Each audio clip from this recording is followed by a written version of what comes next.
Okay, hello students. This is chapter body fluids and circulation.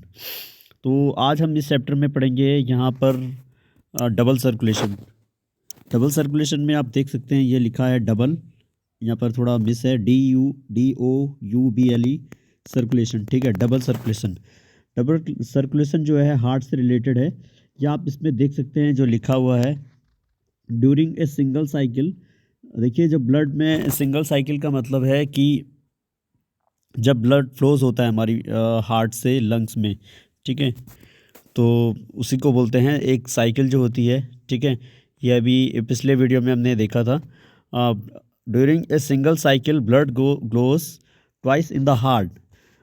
एक single cycle में हमारा जो ब्लड होता है वो हार्ट में 2 बार जाता है। ठीक है, which is known as double circulation, जिसे हम क्या कहते हैं, डबल सर्कुलेशन कहते हैं। ठीक है,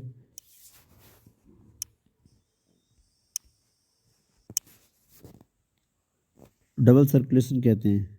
ठीक है, तो आगे है इसमें हमारा मतलब जो एक साइकिल में क्या होता है कि ब्लड जो जाता है 2 बार जाता है हमारे हार्ट में। ठीक है, जिसे हम डबल सर्कुलेशन कहते हैं। एक तो डीऑक्सीजनेटेड ब्लड जाता है और एक ऑक्सीजनेटेड ब्लड जाता है। ठीक है, डीऑक्सीजनेटेड ब्लड जो जिस पे कार्बन डाइऑक्साइड होती है, और ऑक्सीजनेटेड ब्लड जिसमें ऑक्सीजन होता है। ठीक है, it is necessary in human, ये बहुत ज़रूरी है ह्यूमन बींग में, ताकि क्या हो, ऑक्सीजनेटेड और डीऑक्सीजनेटेड ब्लड क्या हो, सेपरेट हो सके। Because this make their circulatory system is more efficient and helps in maintaining constant body temperature. ये इसलिए ज़रूरी होता है ताकि जो हमारा सर्कुलेटरी सिस्टम है वो अच्छे तरीके से काम कर सके, हमें ऑक्सीजन मिल सके हमारे ब्लड में, और मेंटेन कर सके बॉडी टेम्परेचर को। ठीक है, बॉडी टेम्परेचर हमारा मेंटेन कर सके। तो आई थिंक आपको ये क्लियर हो गया होगा डबल सर्कुलेशन क्या है। एक साइकिल में ब्लड 2 बार सर्कुलेट होता है हमारे जो हार्ट में। ठीक है, उससे ही डबल सर्कुलेशन कहते हैं। अब फिगर से हम समझ लेते हैं इसमें क्या है। देखिए, हमारे ये लंग्स हैं, this one is lungs, pair of lungs. ठीक है, ये हमारे ये टिश्यूज़ हैं, टिश्यूज़ ऑर्गन्स हैं, जहाँ पर अब आपको पता ही है रेस्पिरेशन में क्या होता है कि ब्लड से क्या होता है, कार्बन डाइऑक्साइड निकलती है। ठीक है, आरबीसी सेल से कार्बन डाइऑक्साइड निकलती है, वो कार्बन डाइऑक्साइड ब्लड में होती है। ठीक है, फिर वो वीना केवा से वीना केवा के रास्ते, जो ब्लू कलर को आपको दिखाई दे रही है, ये है वीना केवा। ठीक है, ये यहाँ से डीऑक्सीजनेटेड ब्लड है, मतलब इसमें कार्बन डाइऑक्साइड है जो टिश्यू से निकलती है, कार्बन डाइऑक्साइड। ठीक है, रेस्पिरेशन के जरिए ये वीना केवा से जाता है फिर ब्लड राइट एट्रियम में। इसमें 4 चैम्बर होते हैं, right atrium, right ventricle, left atrium और लेफ्ट वेंट्रिकल। ठीक है, ये तो आपको पता ही है, 4 चैम्बर हार्ट होता है, right atrium, right ventricle, left atrium और लेफ्ट वेंट्रिकल। ठीक है, यानी कि 4 चैम्बर होते हैं, राइट लेफ्ट। तो इसमें देखिए ब्लड हमने बोला कि सबसे पहले टिश्यू से डीऑक्सीजनेटेड ब्लड होता है, वो राइट एट्रियम में जाता है। ठीक है, फिर वहाँ से एक वेल्व वेल्व के जरिए नीचे उतर जाता है, जो कि दूसरे चैम्बर में जाता है, जो कि राइट वेंट्रिकल है। फिर राइट वेंट्रिकल से ब्लड कहाँ जाता है, राइट वेंट्रिकल से ब्लड जाता है आपका पल्मोनरी आर्टरी में। ठीक है, पल्मोनरी आर्टरी एक ऐसी आर्टरी है, सिंगल एक्सेप्शन, जिसमें डीऑक्सीजनेटेड ब्लड जाता है, बाकी आर्टरी में ऑक्सीजनेटेड ब्लड होता है। ठीक है, पल्मोनरी आर्टरी से ब्लड जाता है लंग्स में। लंग्स में क्या होता है, ऑक्सीजन आती है बाहर नाक से, हमारे फेफड़ों में ऑक्सीजन है, तो वहाँ से ये मिल जाती है। ठीक है, वहाँ पर ये ऑक्सीजनेटेड हो जाती है। अब ये रेड कलर की हो गई है, इसको ऑक्सीजन मिल गया है। फिर पल्मोनरी वेन से यहाँ पर ये ब्लड जाता है, देख सकते हैं आप, यहाँ पर ये जाता है लेफ्ट एट्रियम में, ऊपर वाला एट्रियम है, नीचे वाला वेंट्रिकल है, लेफ्ट एट्रियम में जाती है यहाँ पर। फिर लेफ्ट एट्रियम से बॉल्व के जरिए वो नीचे उतर जाती है लेफ्ट वेंट्रिकल के, जो यहाँ पर है। ठीक है, यहाँ पर लेफ्ट वेंट्रिकल में उतर जाता है ब्लड।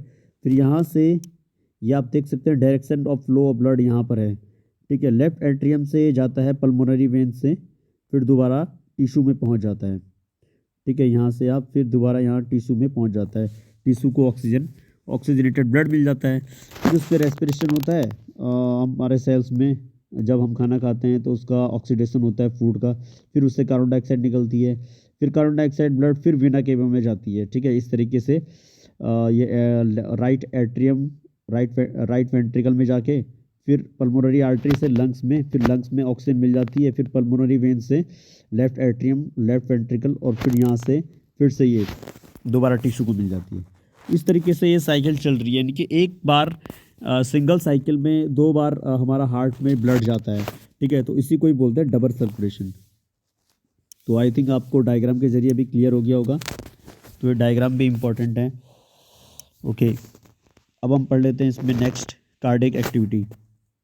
ये हमारे ब्रेन का हिस्सा है, मेडुला ऑब्लोंगेटा, जो कि एंटीरियर नर्वस सिस्टम में मौजूद है। इसमें 2 तरीके के टर्म्स हैं, देखिए आप, पार्ट्स हैं, सिंपैथेटिक और पैरासिम्पैथेटिक, ठीक है।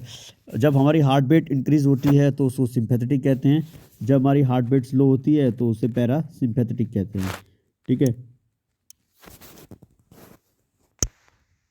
थोड़ा ये भी समझ लेते हैं, यहाँ पर RH इनकॉम्पेटिबिलिटी है, जिसको एरिथ्रोब्लास्टोसिस और फीटल भी बोलते हैं। इसको कहते हैं हम हेमोलिटिक डिसऑर्डर ऑफ न्यूबॉर्न, यानी कि HDN, haemolytic disorder of newborn भी इसे कहते हैं, आपने सुना होगा। इसमें देखिए, अगर फादर RH पॉजिटिव है और मदर RH नेगेटिव है, ठीक है, तो फर्स्ट प्रेगनेंसी, यहाँ पर लिखा हुआ है फर्स्ट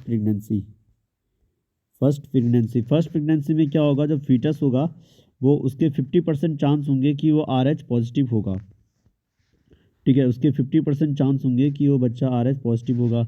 अगर वो RH पॉजिटिव हुआ तो उसके जो प्लेसेंटा में उसकी कोई मिक्सिंग नहीं होगी ब्लड की,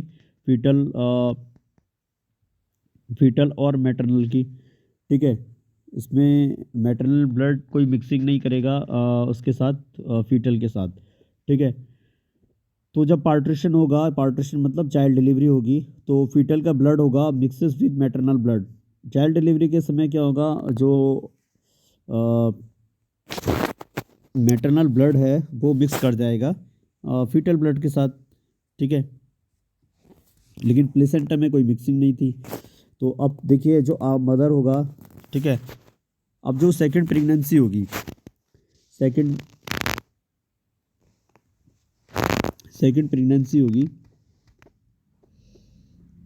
उसमें जो है, अगर फिर से अगर बच्चा जो है RH पॉजिटिव है,